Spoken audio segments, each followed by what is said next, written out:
Sampurasun, Assalamualaikum warahmatullahi wabarakatuh. Apa kabar sahabat di rumah? Semoga dalam keadaan sehat-sehat walafiat dan masih menjalankan ibadah puasa. Tetap semangat dan semoga juga sehat terus. Jadi biar puasanya tanpa hambatan. Oke, seperti biasa saya ditemani oleh Habib Muhammad Noval Syamil Atas. Gimana kabarnya, Bib? Sehat, alhamdulillah. Masih puasa? Masih. Oh, alhamdulillah. Udah kalah Sekarang belum? sih enggak. Oh iya, udah buka ya? Udah buka. Oh, udah kalah belum? Udah sebenarnya, kalah ya, karena oh. sakit kan. Sakit Ya, sih waktu itu ya. lambungnya kronis, terus ya ada beberapa hal lah. Iya, oke. Tapi sekarang masih sehat walafiat ya. Sehat, alhamdulillah. Alhamdulillah, kita doain semoga Habib sehat-sehat terus biar bisa bagi cerita kepada kawan-kawan semua di rumah, pengalaman-pengalaman yang pahit, yang manis. Tapi intinya di setiap pengalaman cerita yang kita bawain, ambil baiknya dan buang jeleknya. Bukan begitu, Bib? Iya, benar. Oke, sebelum malam ini, hari ini kita membahas sebuah fenomena yang sedang terjadi saat ini. Jangan lupa di like, subscribe, share, and comment video-video kita sebelumnya. Oke, malam ini kita mau bahas apa nih? Tentang yang lagi viral ya. Oke. Ada pengobatan Ibu Ida Dayak. Ibu Ida Dayak. Oh ya, memang kan lagi ini banget ya, lagi rame. Lagi rame banget. Dibincangkan di mana-mana gitu kan. Nah, teman-teman tahu dong tentang fenomena tentang Ibu Ida ya. Ibu Ida Dayak yang mengobati pasiennya konon dengan tarian, terus dengan ya usapan ya Bib ya, seperti itu ya. Dan alhamdulillah banyak sekali pasiennya yang bisa dinyatakan sembuh. Nah, sekarang kita angkat dari sejarah sendiri, Bib. Sejarah di Indonesia sendiri. Fenomena tentang apa kita bilang, bukan dukun ya, kita bilang apa ya Bib ya? Tabib sebenarnya. Tabib ya. Nah, itu bagaimana? Ya banyak kan, di zaman Rasulullah pun kan dulu belum ada dokter. Jadi yang disebut apa, orang yang bisa mengobati berbagai macam penyakit itu kan dibilang tabib. Dalam Islam pun sebenarnya kan syifa itu, pengobatan yang paling benar itu atau pengobatan utama itu adalah berzikir kepada Allah Ta'ala kan. Sifat zikrullah. Sifat zikrullah, maksudnya pengobatan itu zikir kepada Allah. Cuman kan sekarang di apa namanya, di zaman modern ini itu kan banyak apa namanya bisyarah atau banyak jalan-jalan untuk orang-orang yang bisa penyembuhan kayak dokter, terus masih banyak tabib-tabib yang lain, bahkan juga sebutan-sebutan kayak di Nusantara ini kan kayak misalkan mau persalinan kan ada bidan, terus kalau di daerah-daerah ada yang disebut paraji ya kalau nggak salah, terus dukun beranak. Sebenarnya kan sebutan-sebutan orang-orang aja sih sebenarnya. Nah, kalau untuk Ibu Ida Dayak ini kan kalau kita bisa sebut dia tabib, cuman kalau dukun mungkin jauh sebenarnya. Iya, gitu.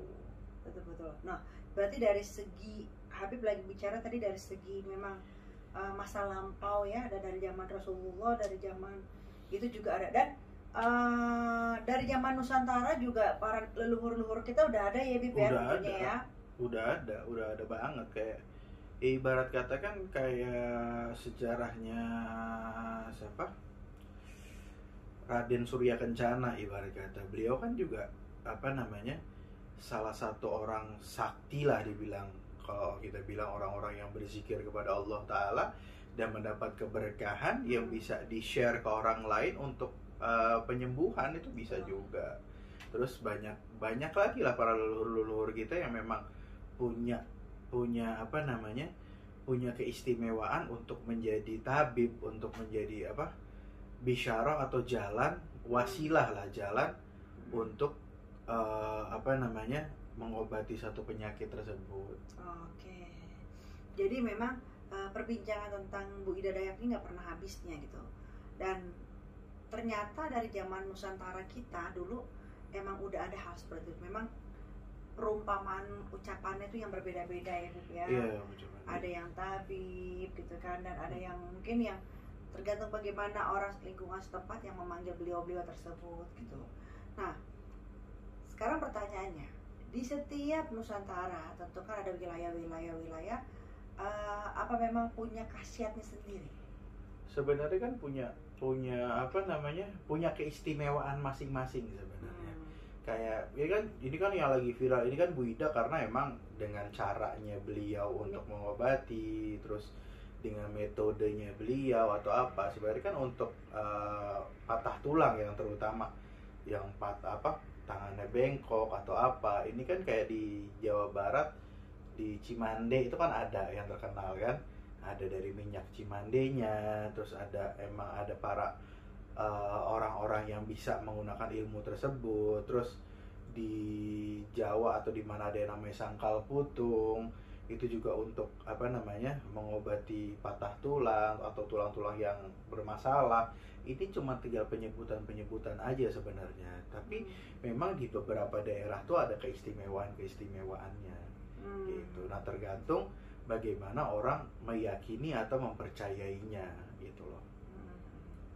Oh gitu dia tuh teman-teman. Nah sebenarnya nih Beb, ya kan ada yang bilang nih, ada yang nyeleneh lah bahwa hal tersebut menggunakan bantuan jin.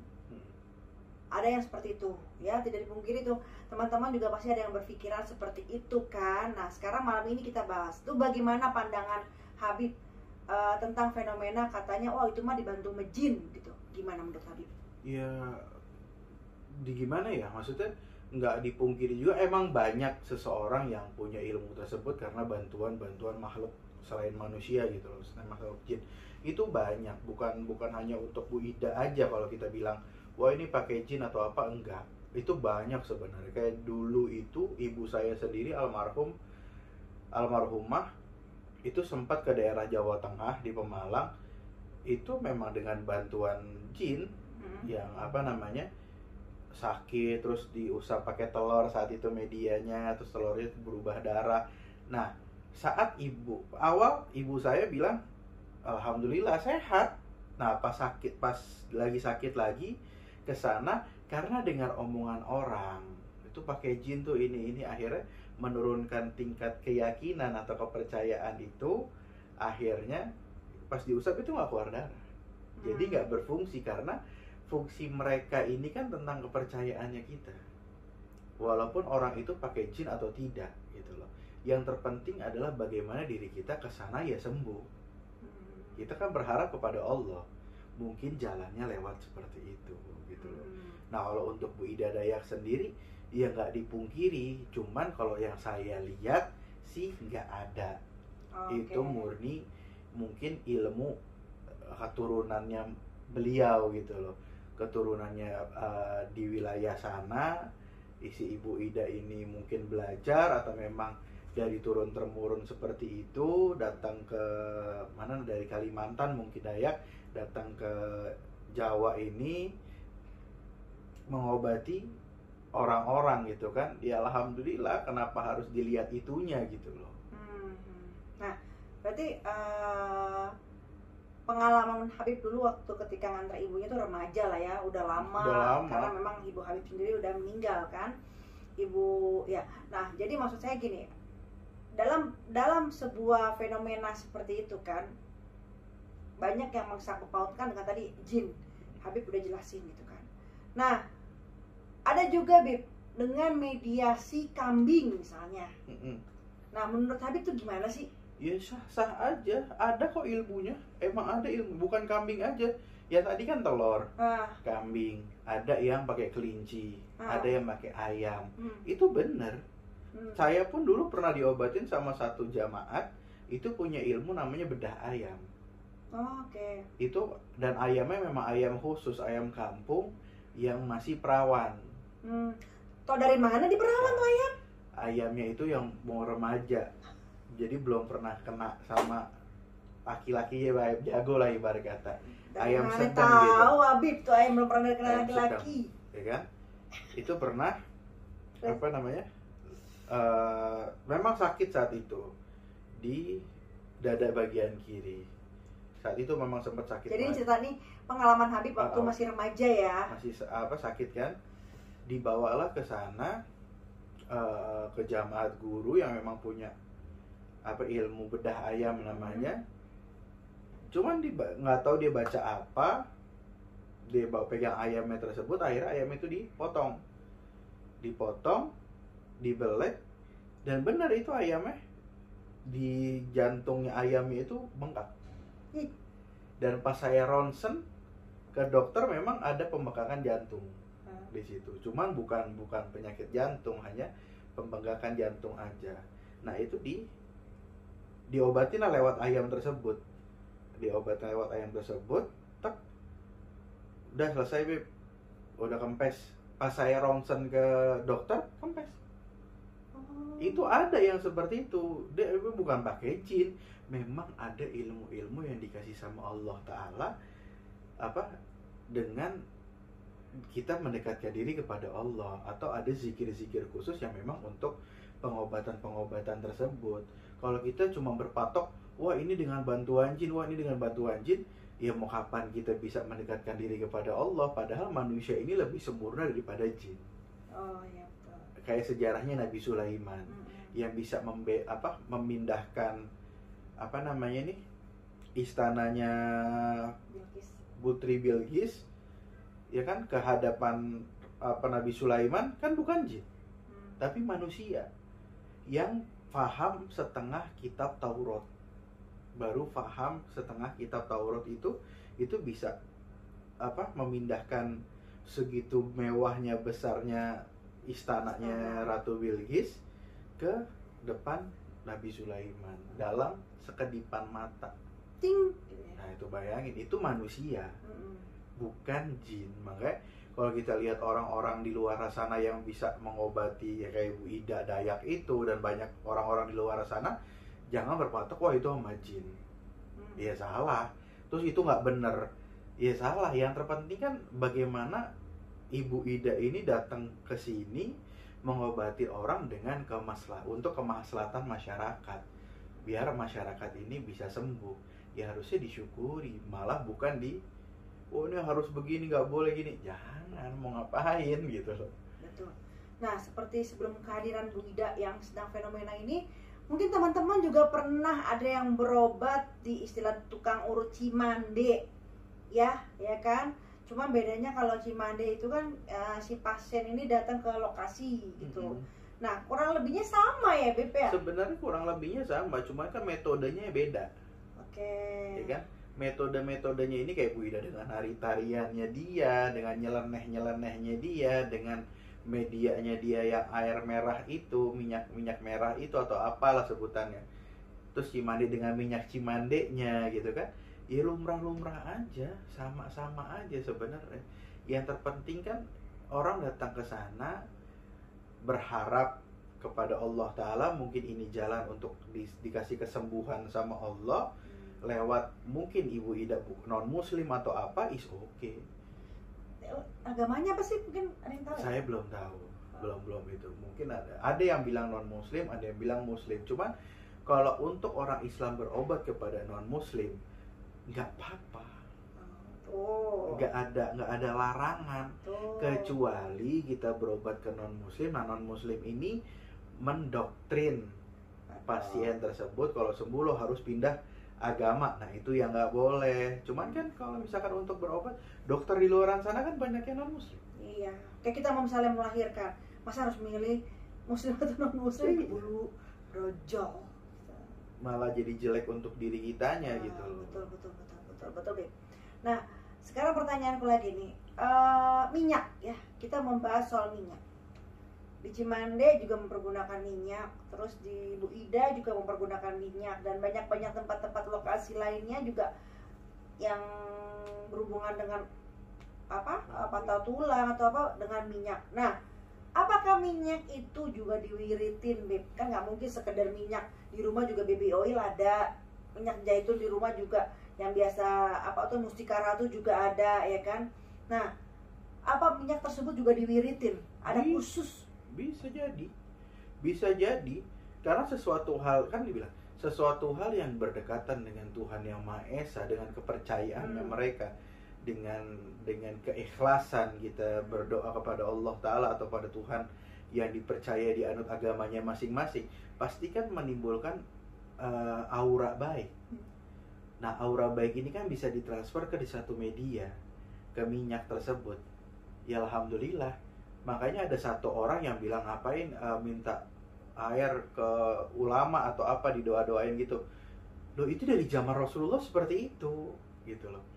Air itu kalau didoakan, makanya kan di dalam teknologi pun, dalam sains ada satu ilmuwan yang membedakan partikel air biasa sama air yang sudah didoakan. Itu gitu, beda. tuh. Itu ada.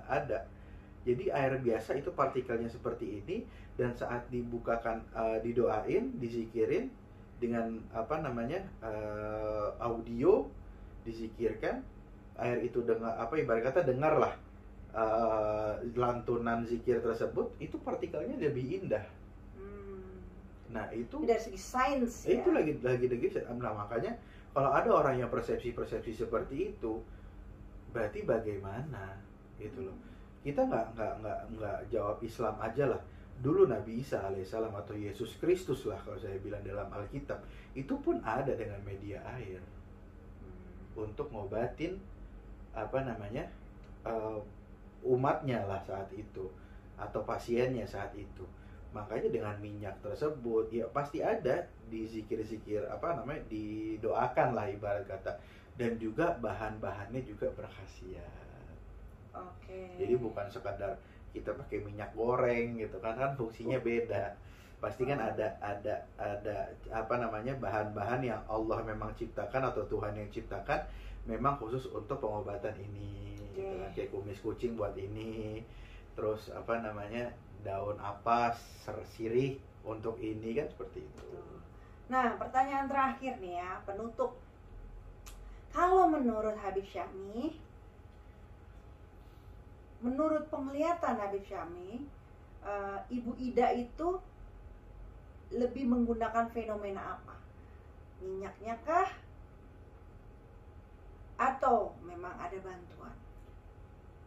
Kalau menurut saya, dengan pandangan saya yang saya lihat, saya belum ketemu langsung sih sebenarnya. Pingin sebenarnya, kalau emang ada waktu, ada rezeki, ada jodoh, pingin sih ketemu gitu. Jadi kita bisa lihat langsung atau sharing langsung gitu loh. Cuman memang sahabat-sahabat kita yang memang dari Kalimantan atau sahabat-sahabat kita yang Dayak, itu ya ada metode-metode seperti itu gitu loh.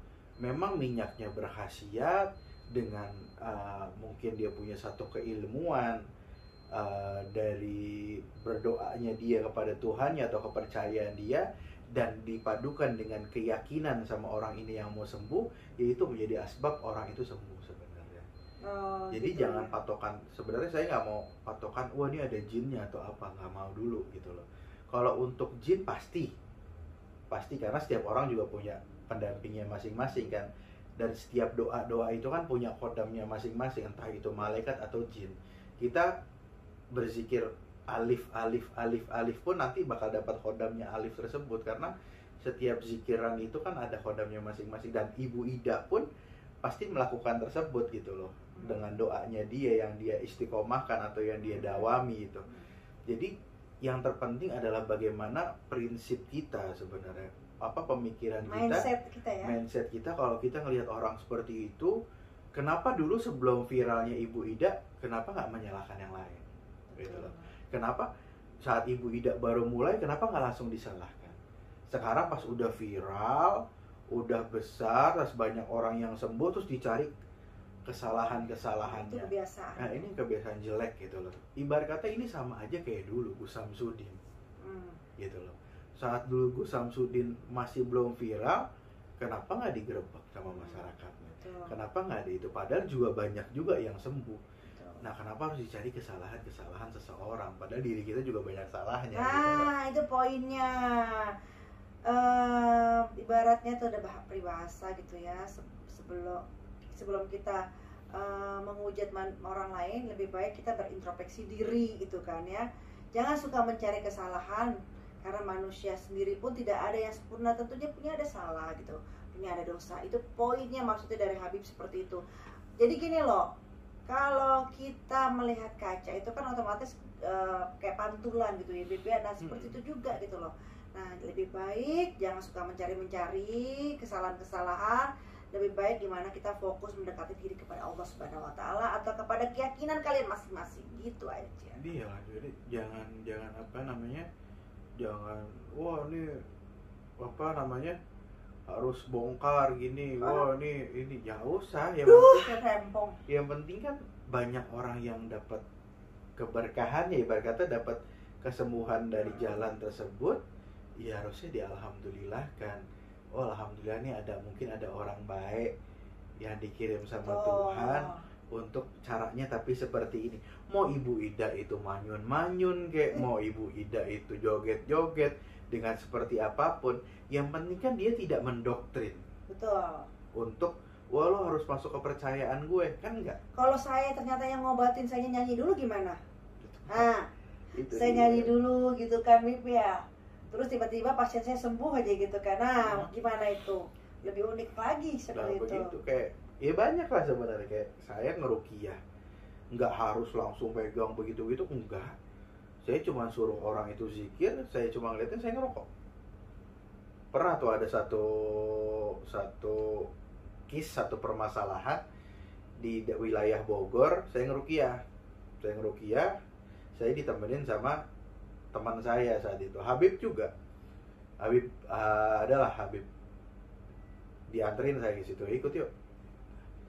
Itu orang itu jaraknya ibarat kata nggak terlalu jauh sih, jadi dia di depan, saya di sini di sofa gitu kan. Orang itu saya suruh ngadep kiblat dengan keyakinan saya minta sama Allah Ta'ala untuk kesembuhan. Dia saya suruh zikir, merem zikir, saya ngerokok.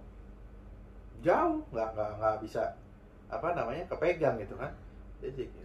Nah, teman saya yang satu Habib itu lagi duduk di samping saya. Dia ngatin, Bib, kok lo ngerokok sih nggak megangin, udah lo diem aja. Dia bilang gitu. Dia ngerokok, saya tapi tetap zikir dalam hati. Saya niatkan ke pasien tersebut, saya ngerokok. Dia cuma gini doang. Orang itu muntah. Dan itu kaget. Dia kok bisa begitu gini. Nah, inilah maksudnya. Enggak semua orang itu harus metode yang sama gitu loh. Harus ada metode yang beda-beda. Yang penting kan keyakinan kita, insya Allah berkah dari saya atau berkat dari saya datang ke sini, ini wasilah dari Allah untuk menyembuhkan orang tersebut. Semua kan dari Allah, bukan dari saya. Saya mah bisa apa? Kalau hakikatnya saya cuma manusia biasa, kalau nggak ada ridho dari Allah Ta'ala kan percuma. Apapun itu bentuknya gitu loh. Jadi jangan selalu dikaitkan, wah ini jin lah, ini apa. Yang terpenting adalah bagaimana orang ini ya baik gitu loh.